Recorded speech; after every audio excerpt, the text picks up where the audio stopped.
Therefore, I am.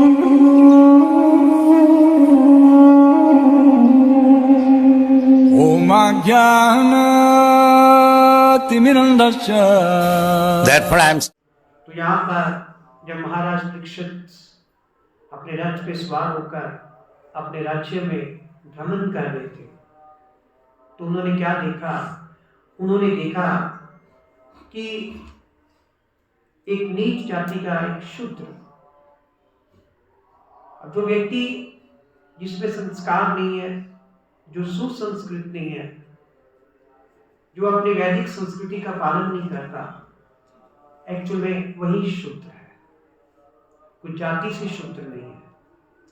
तो इसीलिए यहाँ पर महाराज परीक्षित ने देखा कि एक नीच जाति का शूद्र राजा का वेश बनाए हुए वो एक गाय और एक बैल को लट से पीट रहा है। इसका मतलब क्या है? इसीलिए जो राजा का वेश बनाए हुए थे उसको शूद्र से संबोधित किया गया, क्योंकि शास्त्रों में गाय के साथ बुरा व्यवहार करना और गाय के वंश के साथ बुरा व्यवहार करना सबसे बड़ा पाप माना जाता है।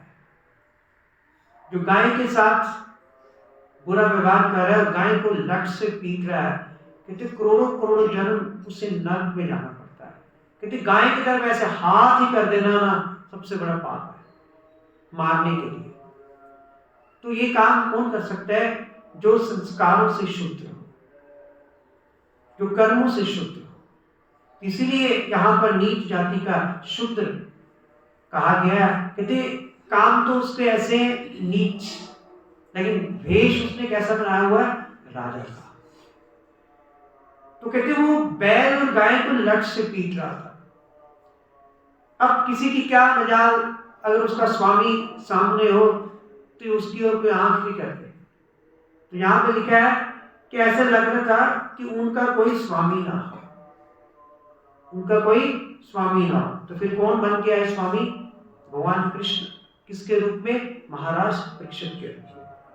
तो तात्पर्य में प्रभुपाद लिख रहे हैं कलियुग का मुख्य लक्षण ये है कि निम्न जाति के शूद्र अर्थात ब्राह्मण संस्कृति तथा आध्यात्मिक दीक्षा से रहित मनुष्य प्रशासकों या राजाओं का वेश धारण करेंगे।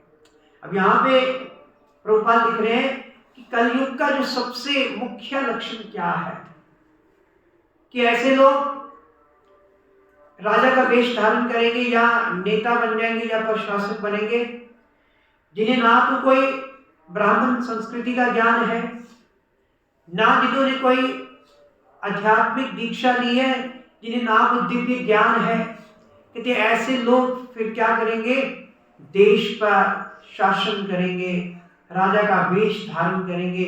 तो जिनके पास ऐसी कोई ब्राह्मण संस्कृति या कोई भक्ति का ज्ञान नहीं है, उन लोगों को निम्न जाति का शूद्र कहा गया है। और ऐसे अक्षत्रिय, अब इन्हें क्षत्रिय भी नहीं कहा गया, इन्हें कहा गया अक्षत्रिय। आ लग गया। क्षत्रिय का मतलब है जो, त्रय का मतलब होता है रक्षा करता है, क्षय का मतलब है नुकसान से, जो किसी की रक्षा कर रहा है, किसी के जीवन को बचा रहा है, उसको क्षत्रिय कहते हैं। क्षत्रिय का काम ही ये है। और जो नुकसान कर रहा है उल्टा, उसको कहते हैं अक्षत्रिय। तो ऐसे अक्षत्रिय शासकों का प्रमुख व्यवसाय होगा, क्या होगा उनका बिजनेस? जो ऐसे अक्षत्रिय शासक होंगे वो निर्दोष पशुओं को दंड देंगे, नुकसान पहुंचाएंगे, और विशेष रूप से ऐसी गांव और बैलों को जान से मारेंगे।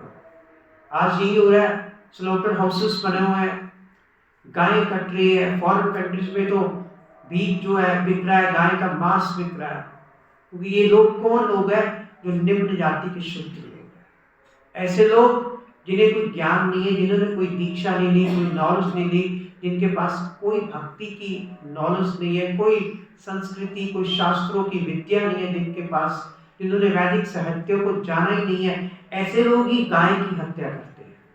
किस लिए करते हैं? चंद रुपयों के लिए, अपने लाभ के लिए। और कहते जो अपने स्वामियों अर्थात प्रामाणिक वैश्यों द्वारा आरक्षित होंगी। कहते अब जो गाय है, अब गाय की रक्षा नहीं कर रहे उनके स्वामी, आरक्षित, बिना रक्षा के। तो भगवद गीता के 18.44 में कहा गया है कि जो वैश्य जाति से है, ब्राह्मण, क्षत्रिय, वैश्य, शूद्र, जो वैश्य हैं अर्थात जिनका कार्य क्या है? गाय की रक्षा करना, कृषि करना, व्यापार करना। कहते जो वैश्यों का कार्य है, कृषि, गोरक्षा, व्यापार से संबंधित है। और कलयुग में पतित वैश्य, कलयुग में वैश्य भी ऐसे होंगे जो पतित होंगे, जिन्हें कोई नॉलेज नहीं है, ज्ञान नहीं है। और कलयुग में पतित वैश्य गायों को कसाई घरों में पहुंचाने में लगे रहते हैं। अब ये लोग ही गाय को कसाई घरों में पहुंचा रहे हैं। कहते हैं ना, जब बाढ़ ही खेत को खाएगी तो खेत कैसे बचेगा? इसी प्रकार गाय की रक्षा करने वाले कौन है? वैश्य। कहते अगर वही गाय को कसाई घरों में लेके जाएंगे तो फिर गाय की हत्या तो होगी। तो क्षत्रिय का कार्य राज्य के नागरिकों की रक्षा करना है। क्षत्रिय कि जितने भी उसके राज्य के नागरिक है उसकी रक्षा करना। तो परीक्षित महाराज ने अंत में कलयुग की रक्षा भी की थी कली की। जब उसने कहा कि मैं भी तो आपके राज्य का नागरिक हूँ, मुझे भी तो रहने को कोई स्थान दीजिए। तो महाराज परीक्षित ने दिए थे 4 स्थान। तुम जहाँ पे नशा होता है वहां रह सकते हो, जहाँ पे लोग जुआ खेलते हैं वहां रह सकते हो, जहाँ पे मांस हार होता है वहां रह सकते हो, जहाँ पे इलिसिट सेक्स होता है वहां पे रह सकते हो। तो क्षत्रियों का एक कार्य है कि अपने नागरिकों की रक्षा करना, जबकि वैश्य गांव तथा बैलों की रक्षा करने। वो जो वैश्य है उनकी ड्यूटी क्या है?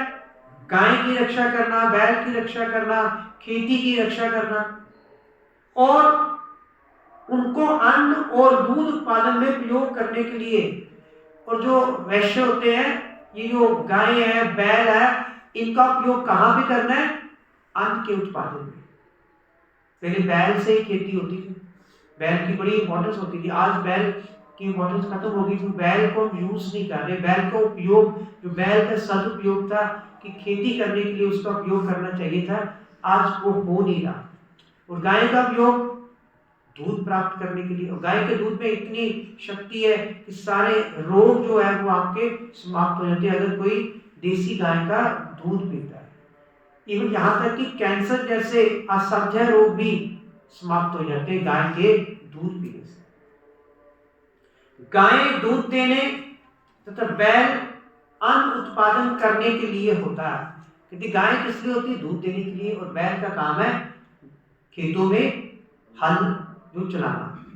लेकिन कलयुग में शुद्ध जाति के लोग प्रशासक पदों पर है। अब यहाँ पे लिखा है कि कलयुग में क्या है? Who is the administrator? ऐसे लोग हैं जिन्हें ज्ञान ही नहीं है, नॉलेज नहीं है, वैदिक साहित्य पता ही नहीं है कि गाय का प्रयोग कैसे करना है, बैल किस लिए है।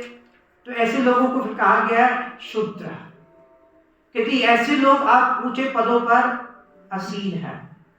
और माता एवं पिता तुल्य गाय तथा बैल, यहाँ पर कहा गया है कि गाय हमारी माता के समान है और बैल हमारे पिता के समान है। माता एवं पिता तुल्य गाय तथा बैल वैश्यों के द्वारा सुरक्षित न होने के कारण शुद्ध प्रशासकों द्वारा संचालित कसाई घरों में भेज दिए जाते हैं। अब क्या हो रहा है कि जो हमारी माँ है, जो हमारे पिता है, अब जो उनके रक्षक है, अब उनके रक्षक ही उनकी रक्षा नहीं कर रहे, उन्हें खुद वो कसाई घरों में भेज रहे हैं, तो ये सबसे बड़ा पाप है।